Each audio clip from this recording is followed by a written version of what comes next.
passage, j'ai un léger accent. L'accent, c'est juste que quand je parle. Hein. Quand j'écris, on s'en aperçoit plus rarement. C'est parce que je suis étranger, vous voyez, je suis scandinave, d'une part, et menteur, d'autre part. Mais attention, je ne mens pas quand je dis que je suis étranger, car je suis de Perpignan, or, tout le monde le sait.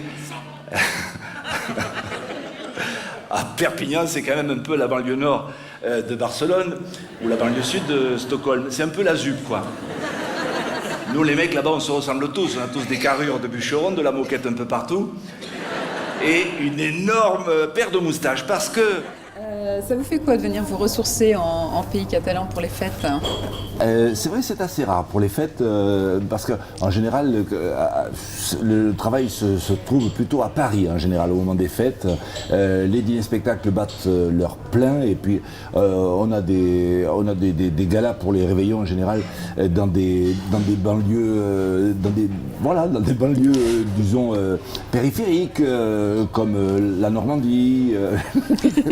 La Normandie, c'est le 21e arrondissement. Donc c'est assez rare que ce soit à Perpignan. Et pourtant, c'est le meilleur endroit pour passer les 2 réveillons. Le meilleur endroit. Et le ressourcement, il est chez moi en général estival. Et rarement hivernal. Mais finalement, franchement, c'est aussi bien que la Martinique. C'est vrai. Et c'est plus près. Et qu'est-ce qui vous reste de ces fameuses racines catalanes, justement? Oh, il me reste pratiquement tout, c'est ma base. Quand j'ai commencé à faire des sketchs, parce que je faisais d'abord des chansons, et j'ai commencé à faire des sketchs parce que je trouvais que l'humour roussillonnais et l'humour catalan avaient quelque chose de particulier qui méritait d'être exploité et perpétué. Mon grand-père avait des disques faits par un Barcelonais qui s'appelait Capri, que je suppose beaucoup de Catalans ont oublié aujourd'hui, même de l'autre côté des Pyrénées. Et ce mec avait un humour très particulier. Il s'est trouvé que le hasard a fait qu'un de mes premiers sketchs, j'ai pas écrit beaucoup de sketchs dans ma vie, j'ai plutôt écrit des chansons, des parodies, mais j'ai quand même écrit quelques monologues. Et certains de ces sketchs-là étaient, en tout cas le tout premier, celui qui avait bien marché, qui était l'histoire du train de Perpignan à Paris, était très proche, c'était pas un plagiat intentionnel, très proche d'un sketch de ce monsieur qui s'appelait Capri et qui racontait de Madrid à Barcelone en 3e, puisqu'à l'époque c'était en 3e classe. Voilà, donc il me reste beaucoup de ça. L'humour de mon grand-père, parce que le premier humoriste de la famille, c'était mon grand-père qui était comédien et qui a quitté Barcelone parce qu'il était en désaccord avec sa troupe de théâtre. Vous voyez, c'était pas encore pour des raisons politiques, on était dans les années 20. Donc cette fibre-là, humoristique, elle vient de ce côté-là et elle fait partie de mes racines, elle est donc essentielle, elle est au centre de ma vie, quoi. Et c'est donc de là que vous puisez votre impertinence aussi. L'impertinence, c'est une des formes d'humour, mais j'aime bien exploiter des mécanismes différents, l'irrévérence, le pamphlet, la surprise, parce que l'humour, c'est comme les histoires, par exemple les histoires qu'on appelle les histoires drôles, les blagues, c'est en général une chute qui arrive à contresens de l'histoire. L'histoire, elle part comme ça, et la chute, elle arrive, elle surprend tout le monde. Et bien, ça, c'est une autre forme d'humour. J'aime bien me surprendre avec des trucs qui me font rire quand je les écris. Ça, c'était ce que j'aimais aussi chez les chansonniers, quand les grands chansonniers, les seigneurs, quand le texte était écrit avant même qu'ils l'aient dit et qu'ils avaient la bonté de nous les montrer alors que nous étions leurs cadets, il suffisait de les lire pour que ça soit drôle. Et les jours où j'arrive à me faire rire juste en écrivant le truc, pas encore avant de l'avoir mise en scène ou dit en public, eh bien je peux dire que je suis sur leur trace et je me fais plaisir.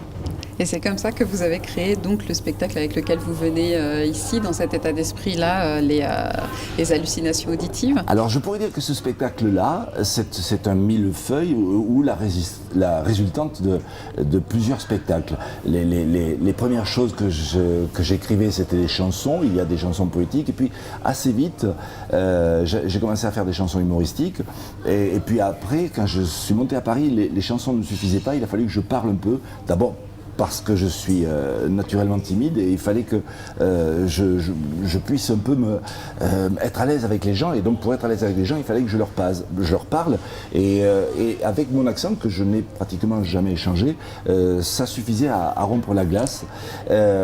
Donc les sketchs sont arrivés peu après, et puis après tout ce que j'ai fait comme chronique en radio, en télé, j'ai fait plusieurs trucs en télé.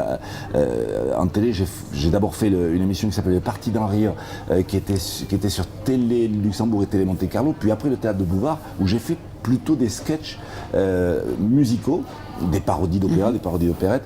Tous ces trucs-là, je les ai intégrés, j'ai gardé des petits bouts de mon existence professionnelle dans ce spectacle. Les hallucinations auditives, les chansons qui se ressemblent, ça c'est beaucoup plus récent, ce sont les chroniques chez Ruquier dans l'émission On va se gêner sur Europe 1. Par un bel après-midi d'été, je faisais la sieste au bord de la piscine en plein soleil en écoutant de la musique, lorsque j'ai commencé à être victime d'hallucinations auditives, comme si mon iPod avait été envahi par d'étranges créatures. Il y avait Elton John qui disait « Ça sent le WC ».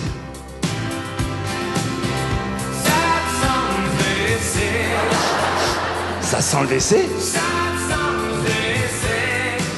Et le plus bizarre, c'est qu'à ce moment-là, il y a Alice Cooper qui lui a répondu « Ça peut pas être ma chienne parce qu'elle a fait caca dans la forêt ».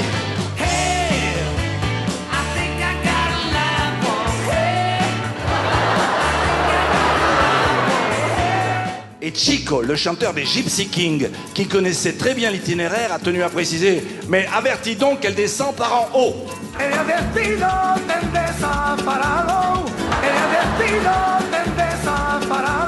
L'ambiance était en train de monter et Patrick Hernandez en a profité pour se lancer dans une imitation de Jean-Marie Le Pen. « Je suis le borgne !»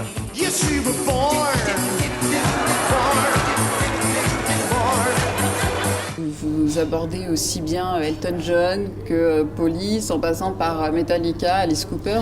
Oui. Elles sont où vos préférences musicales ? Je suis éclectique et ayant été musicien d'orchestre, je ne boude pas mon plaisir, comme dit Goldman, quand la musique est bonne. Franchement, j'aime autant Elton John que Count Basie, que même le chant choral, puisque j'ai aussi pratiqué du chant choral. Enfin, tout ce qui est musical m'intéresse, a priori. Même le rap, quand on a fait les 30 ans du Théâtre de Bouvard, on a cédé aux sirènes du rap et on s'est bien amusé. Enfin, j'en ai même fait chez Ruquier. Si j'avais l'occasion, je l'aurais mieux retravaillé pour la scène, mais tout m'intéresse, ouais, musicalement. Mais dans ce spectacle-là, il n'y a pas que les hallucinations, il y a ce petit gag des chansons qui se ressemblent, et là, l'idée ne m'appartient pas. Enfin, toutes les idées sont dans l'air, mais c'est surtout Francis Blanche qui avait exploité ça sur Europe 1 lui-même, il y a 50 ou 60 ans. Et comme lui, mes petites trouvailles ont occasionné quelques procès en plagiat. Quelques procès en plagiat, carrément. Oui, des procès en plagiat. Ah ouais. Et, mais vous les avez trouvés comment, ces hallucinations parce que je présume que c'est du boulot quand même d'aller à la pêche. La toute première fois, déjà quand je travaillais, là encore une de mes expériences en radio, je travaillais sur Europe 1 dans les années 80, c'était une émission qui s'appelait Les Roucasseries du Midi, et avec Jean Roucas, et on s'amusait déjà à trouver c'était des blagues de potache, on s'amusait à transformer des mots dans des chansons en français en général, et on racontait une histoire avec ça. Je me rappelle qu'une des premières astuces, une des premières hallucinations bilingues qu'on avait, c'était et pour aller là-bas, c'est loin. Bon, non, c'est pas très loin. C'est Asibornanka. Asibornanka. Voilà. Ces trucs-là, ces gags-là, on a commencé à les. Mais on les exploitait pas vraiment. Et c'est beaucoup plus tard, grâce à la suggestion d'un ancien journaliste de France Inter qui s'appelait Gérard Zenoni, qui m'a écrit à Europe 1 pour me dire tu écoutes Ray Charles, What I Say. Tu vas à, je sais plus, 4 minutes 35 et tu écoutes bien. Et tu découvriras quelque chose. Et en effet, au moment où Ray Charles dit Baby, baby, I feel so good, yeah. Baby, I feel so good, yeah. Si on le voit écrit, on comprend ce que ça veut dire. Et lui, comme il y a la batterie par-dessus, c'est un peu noyé par l'instrumentation. Et c'est vrai qu'on entend j'ai des puces aux couilles. Et c'est à partir de ce moment-là Excusez-moi les enfants. Quand j'écoute les disques de Ray Charles, j'ai la bizarre impression qu'il répète tout le temps « J'ai des puces aux couilles ». Mes puces aux couilles, yeah. Mes puces aux couilles. Mes puces aux couilles, yeah. Et c'est à partir de ce moment-là que je me suis dit qu'il y avait peut-être quelque chose à exploiter. Et il y avait un effet Scorpion quand il dit so hard, est-ce que c'est so hard? So hard, je crois que c'est so hard that I can't get through. Et il dit through au lieu de dire through. Et c'est vrai qu'on entend ce soir j'ai les pieds qui puent. Le chanteur du groupe Scorpion ne participait pas au délire ambiant et pour cause, il avait peur d'incommoder ses camarades. Ce soir, j'ai les pieds qui puent. Ce soir, mais les pieds qui puent. Ce soir, mais les pieds qui puent. Oh non, non, non, là ça n'est trop. Il y en a aussi dans les chansons portugaises, des chansons espagnoles et même dans les chansons françaises. La chanson de Zaz, je veux, la première phrase, je veux dire, on écoute la radio et on l'entend très nettement dire « Donnez-moi un clitoris, je n'en veux pas ». Alors qu'elle dit « Donnez-moi une suitoris ». Elle a qu'à apprendre à prononcer. Donnez-moi une suite au Ritz, je n'en veux pas des bijoux de chez Chanel. Les hallucinations, on les a vraiment à cause de ça. Ça, je peux l'expliquer aux gens. Il n'y a pas de trucage dans ce qu'on entend, mais si on entendait le chant a cappella, il n'y aurait pas de confusion. Mais comme il y a toujours de la basse, et puis vous savez bien, de nos jours, le chant est toujours un peu en dessous de la musique, de l'instrumentation, ce qui fait qu'on entend plutôt les voyelles que les consonnes, ce qui fait que ça laisse le chant libre à plusieurs interprétations, et de préférence les interprétations grivoises. C'est ça, c'est que vous avez l'esprit un tout petit peu mal placé, c'est tout. Et, écoutez, et je suppose que le public aussi, puisqu'il entend la même chose que moi. Pendant ce temps, les autres étaient en train de préparer le pique-nique. Il n'y avait que de l'eau à boire. Et Sting a répondu « J'ai laissé le gin au bateau ».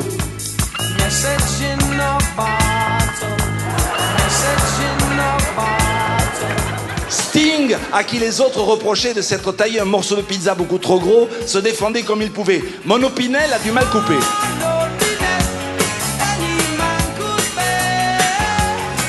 Par contre, les Daft Punk étaient furieux. Parce qu'il n'y avait pas de cadeau à l'intérieur de leurs œufs en chocolat. Saloperie. Saloperie de Kinder Surprise. Chef Mamie n'avait qu'une idée en tête. Allez manger un cassoulet. Allez manger un cassoulet. Allez manger un cassoulet. Mais Olivia Newton-John n'était pas du tout d'accord. Elle disait, si ça se trouve, dans ton cassoulet, il y a du chien, du poulet. Du chien, tu mets. Il y a du chien, tu mets. Et Andrea Bocelli, le pauvre, qui y voyait encore moins qu'elle, continuait à lui expliquer une recette pour accommoder les crudités. Prends pas un concombre trop mou. Non fa il contro.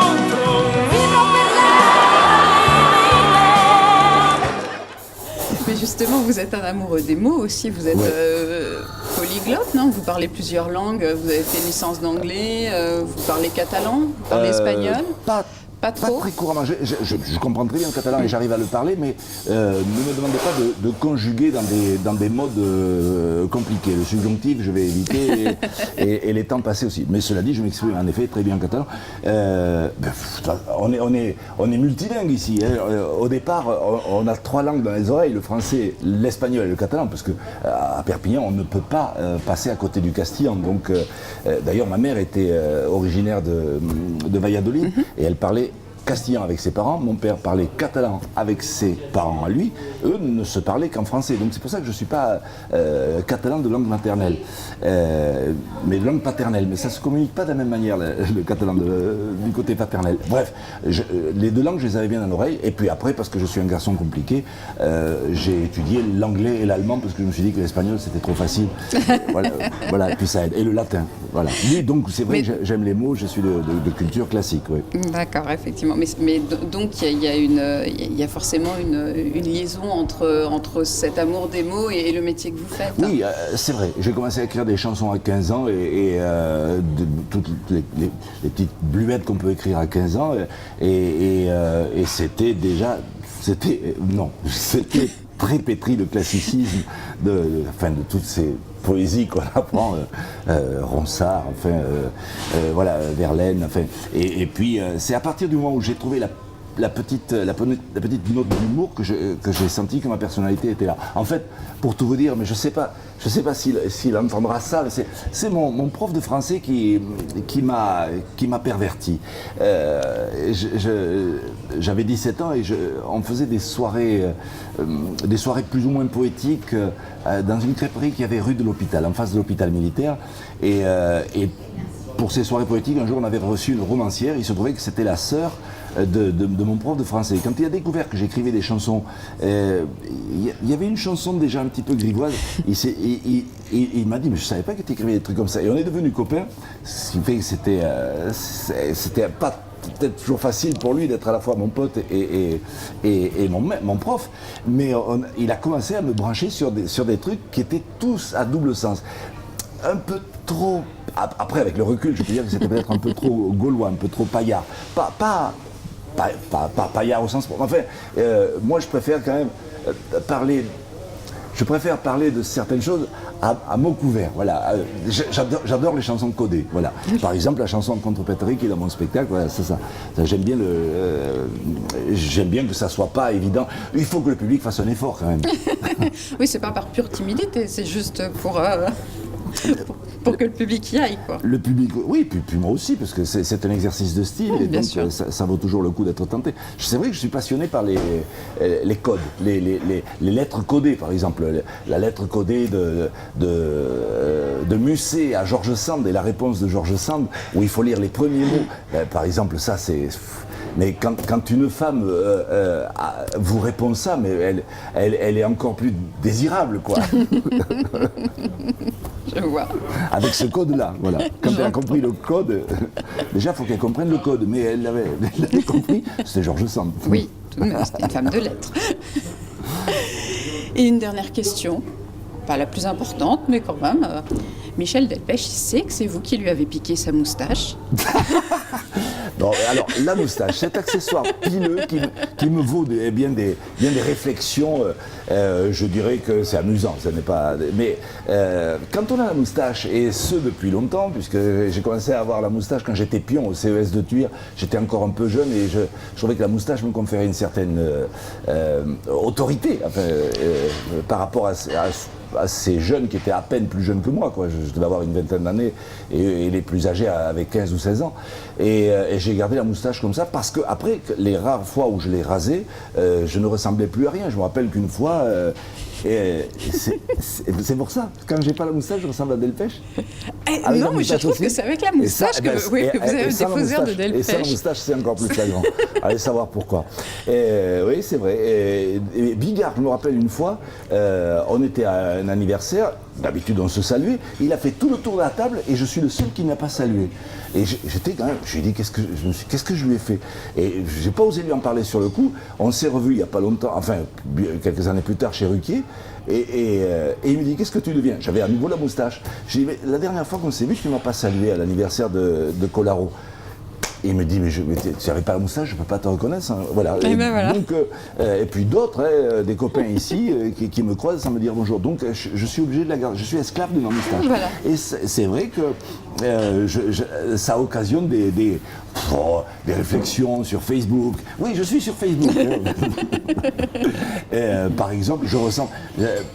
ça dépend des âges, hein. Disons, vers 35 ans, je ressemblais à Magnum. Ça m'est arrivé à Lagos, au Niger, au marché aux voleurs, où un type un noir m'a abordé et me dit « Aren't you an American actor ?»